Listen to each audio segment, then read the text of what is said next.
Bueno, pues grabo este vídeo para aquellos alumnos que no podéis asistir a clase durante unos días de primero de bachillerato.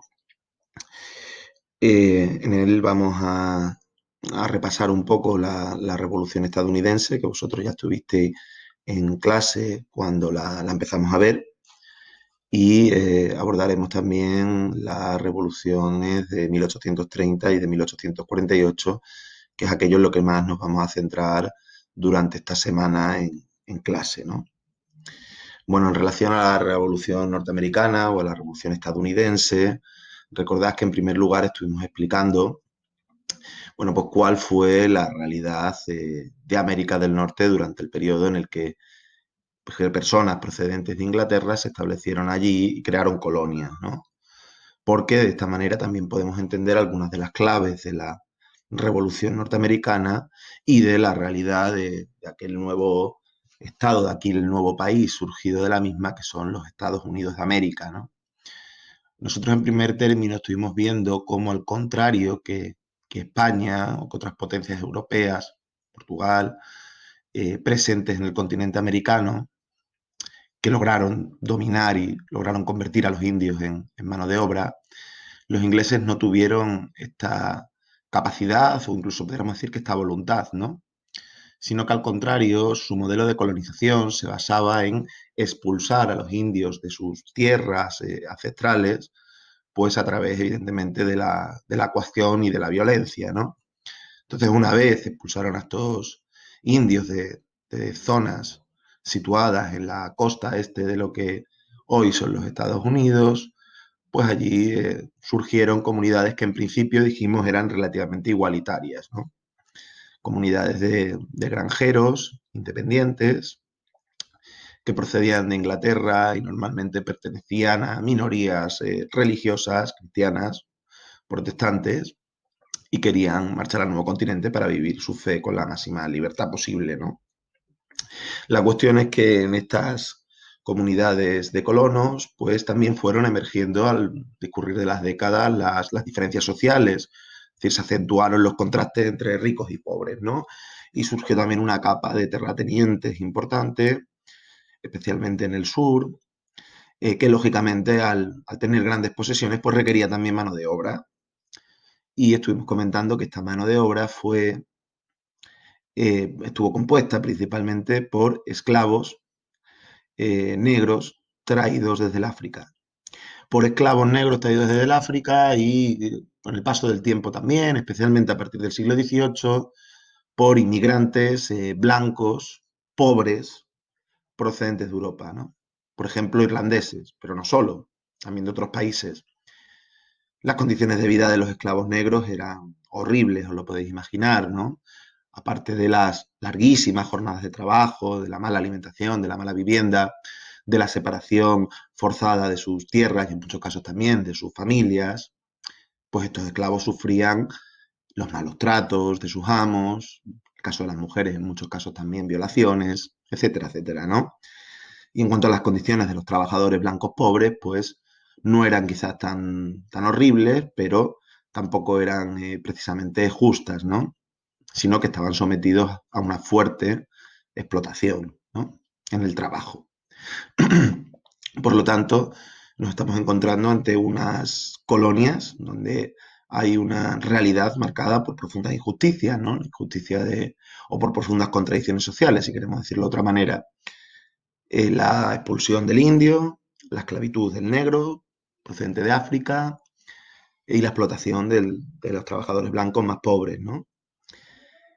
Pero no será ninguna de estas contradicciones sociales la que dé lugar a la revolución estadounidense, sino que esta se explica sobre todo por el creciente control de Inglaterra sobre sus colonias a lo largo del siglo XVIII.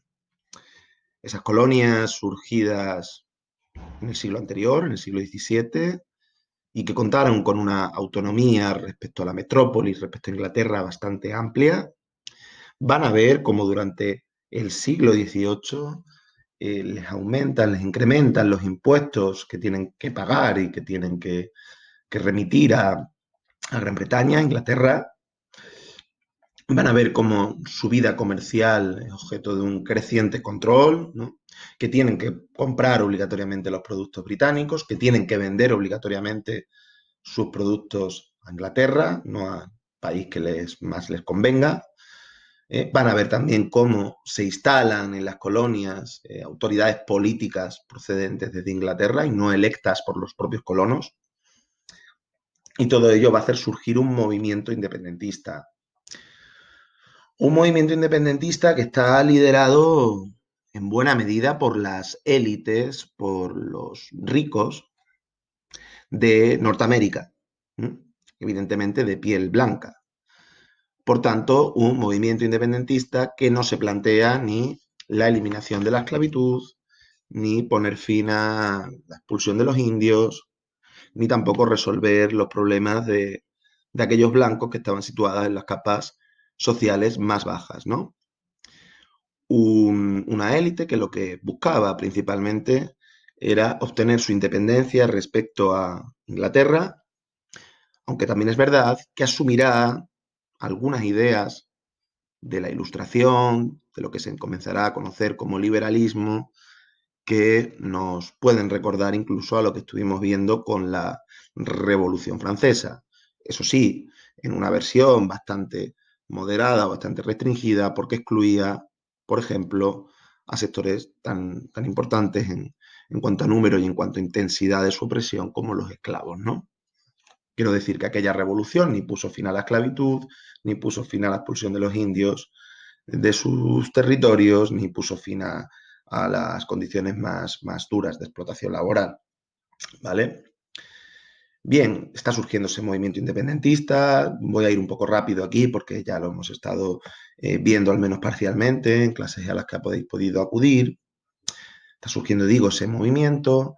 Se empiezan a crear ya en la década de los 60 del siglo XVIII organizaciones independentistas, como los Hijos de la Libertad, ¿no? Donde participarán algunos de los padres fundadores de los Estados Unidos, caso de Benjamin Franklin, por ejemplo. Empieza a haber actos de sabotaje contra Inglaterra, que estuvimos comentando del motín del té, y a partir de 1775 aquellos colonos independentistas son capaces de levantar un ejército que se enfrentará evidentemente a Inglaterra y que en una guerra que tendrá 8 años de duración, pues acabará obteniendo la victoria y acabará imponiendo la independencia, ¿no? Y la aparición de los Estados Unidos. Nosotros comentamos que durante esa guerra los colonos, los dirigentes del independentismo, lograron vencer, entre otras cosas, porque sí contaron con una base de apoyo bastante amplia, procedente de lo que es la clase media que tenía un peso numérico importante y que obtuvo algunos logros con esta revolución, ¿no? Derecho al voto, por ejemplo, ciertas libertades reconocidas en la Constitución, acceso a tierras robadas al indio, claro. Y también, desde luego, porque estos colonos norteamericanos manejaban muy bien, eran expertos en el uso de las armas, ¿no? Una característica que definirá a los Estados Unidos pues, prácticamente hasta la actualidad, como sabéis, ¿no? Bien, después de la batalla de Yorktown, 1783, podemos afirmar que Inglaterra ha sido derrotada definitivamente y ha emergido un nuevo país, los Estados Unidos, ¿no? Esto es la Revolución Americana.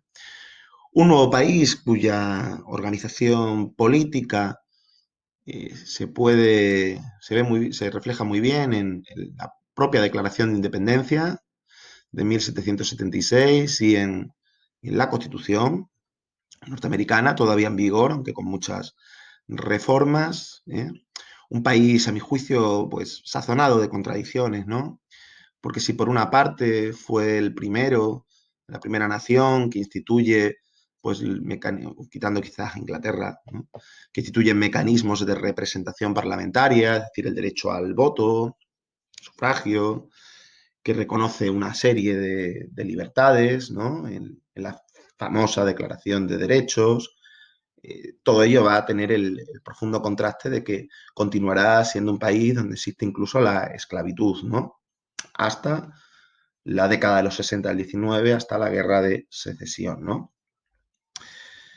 En fin, no me extiendo mucho más con la Revolución Americana porque esto, en parte al menos, lo habéis podido ver en clase, ¿no? Y luego, bueno, la siguiente cuestión que hemos estado abordando, o que vamos a terminar de abordar durante esta semana, es la de las revoluciones de 1830 y de 1848. Revoluciones que tendrán lugar en Europa y que supondrán ya sí la derrota prácticamente definitiva del sistema de antiguo régimen que hemos estudiado durante este curso, ¿vale?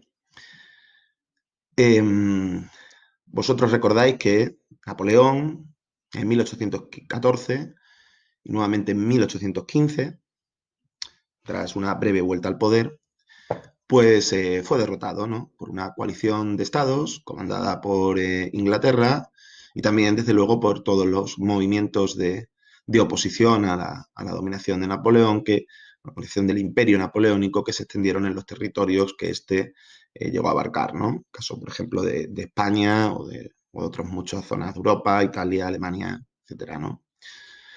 Eh, Napoleón, recordad un poco, representaba un giro conservador en la Revolución Francesa, pero no la eliminación de la Revolución y de sus conquistas. Entre otras cosas, aunque él, por ejemplo, concentra una gran autoridad personal, y esto nos puede llegar a recordar de alguna manera el absolutismo, también será el que impulse un código civil, el conocido Código Napoleónico, que confirmaba el fin de los privilegios y la igualdad de los ciudadanos ante la ley, ¿no?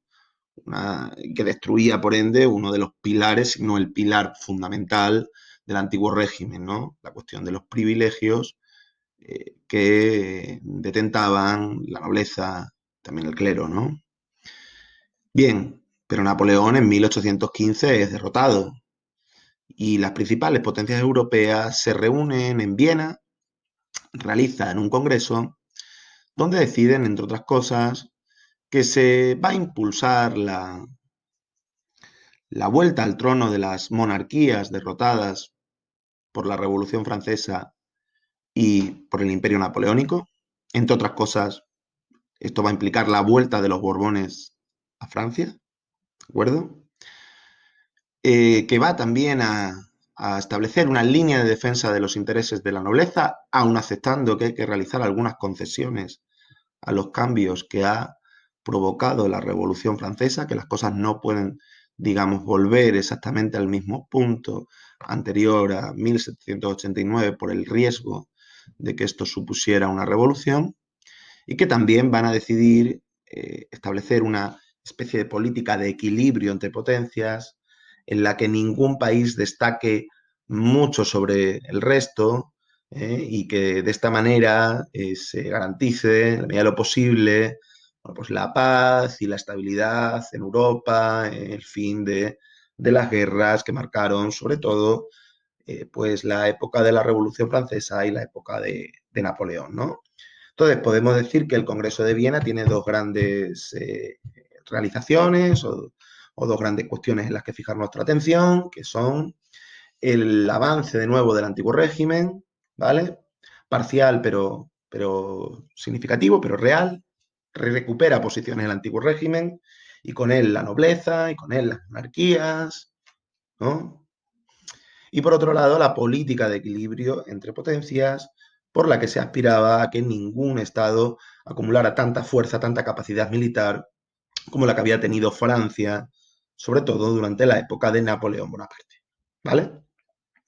¿Qué es lo que pasa? Que esta situación será temporal. Y esta situación de recuperación de posiciones por parte del antiguo régimen estallará por primera vez en 1830. Bueno, aunque ya hay algunos antecedentes en 1820. En 1830, buena parte del continente europeo se verá recorrido por procesos revolucionarios.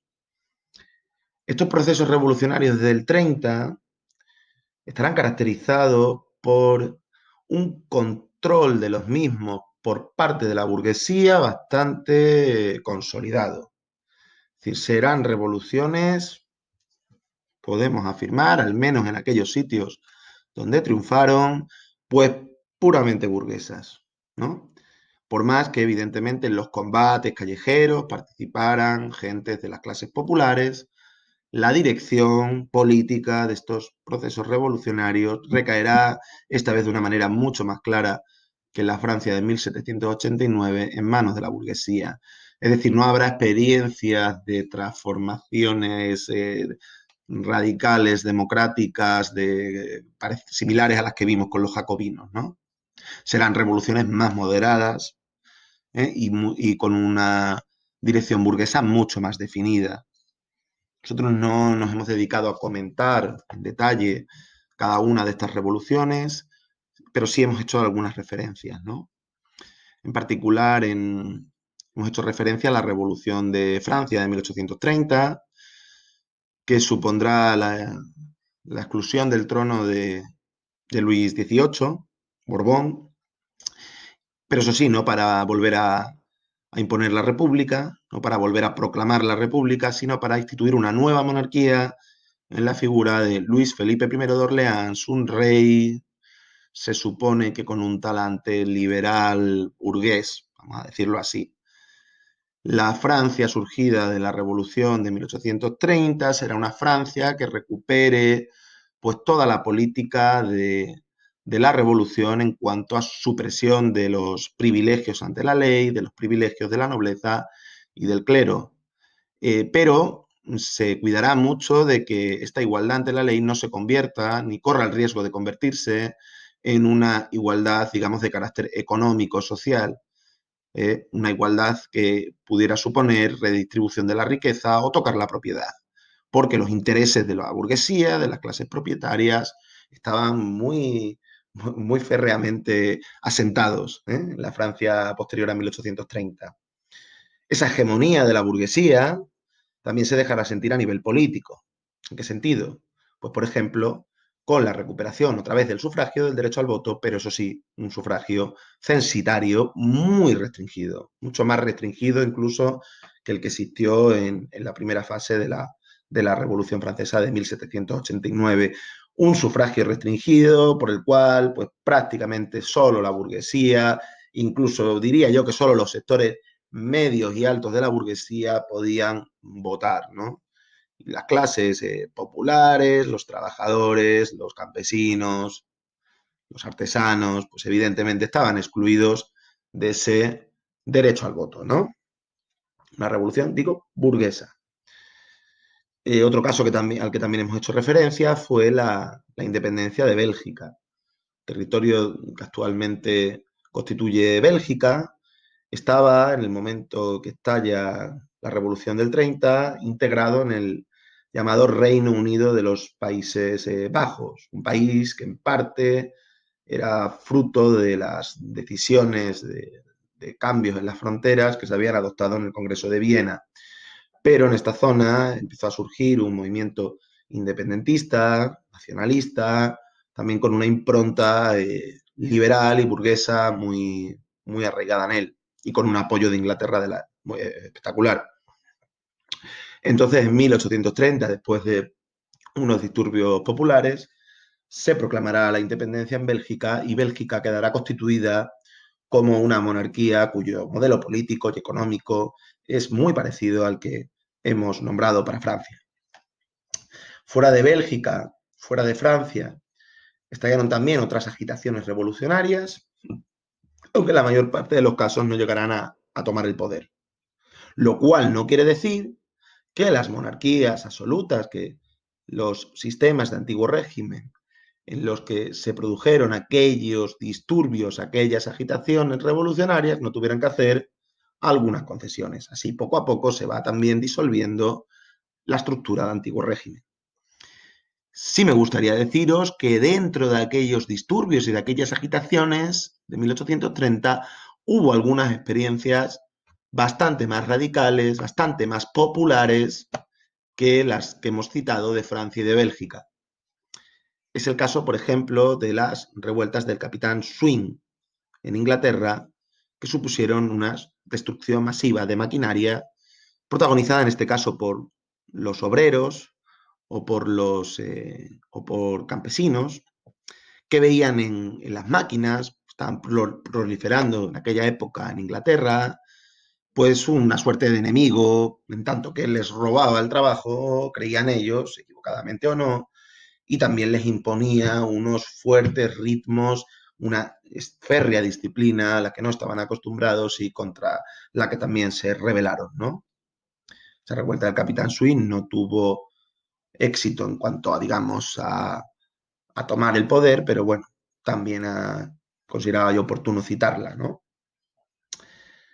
Bien, y finalizado este recorrido por las revoluciones del 30, entramos en las revoluciones del 48. Yo quiero sobre todo que vosotros tengáis muy claro, tengáis presente el contraste, la diferencia entre las revoluciones que acabamos de ver de 1830 y estas otras de 1848. ¿Cuál será la diferencia principal? Bueno, pues que las revoluciones del 48 tuvieron un carácter democrático y republicano mucho más acentuado que aquellos retazos que de esto pudiera haber en 1830. Fueron revoluciones con un componente democrático mucho más sólido. A su vez hay que decir otra cosa. En las revoluciones de 1848, la participación de los de abajo, de los humildes, de los sectores populares, será más intensa. Sin llegar a sustituir a la burguesía en la dirección del proceso o en los resultados finales, mejor dicho, del proceso, la participación de los trabajadores, de los de abajo, tendrá un peso mucho mayor que en 1830. Y en particular, y esto hay que tenerlo en cuenta, ya podemos decir que ha entrado en escena un nuevo movimiento social clave para entender el siglo XIX y el siglo XX, que será el movimiento obrero. Movimiento obrero surgido entre los trabajadores asalariados, esto es, entre quienes no tienen ninguna propiedad y tienen que vivir de vender su inteligencia y su esfuerzo físico a un burgués, a un empresario, los que no tienen nada, por así decirlo, y especialmente el movimiento obrero que empezaba a surgir en torno a las nuevas fábricas, ¿no? Es una Europa que ya está entrando en la era de la industrialización. Dicho movimiento aspiraba a mejorar las condiciones de vida de los trabajadores o incluso a crear una nueva sociedad completamente nueva, radicalmente distinta, al servicio, creían ellos, de los intereses de los trabajadores, ¿no?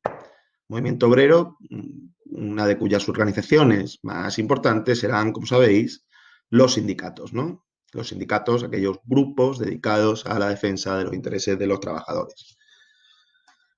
Eh, ejemplos de este carácter, de estas características de las revoluciones de 1848, lo encontramos nuevamente en Francia, ¿no? Parece que Francia es el país revolucionario por excelencia. En Francia, en 1848, se produce un nuevo estallido revolucionario por el cual se proclama una república.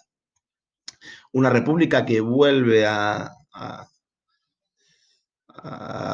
aprobar el sufragio universal masculino, es decir, que todos los hombres puedan votar, con independencia de su riqueza.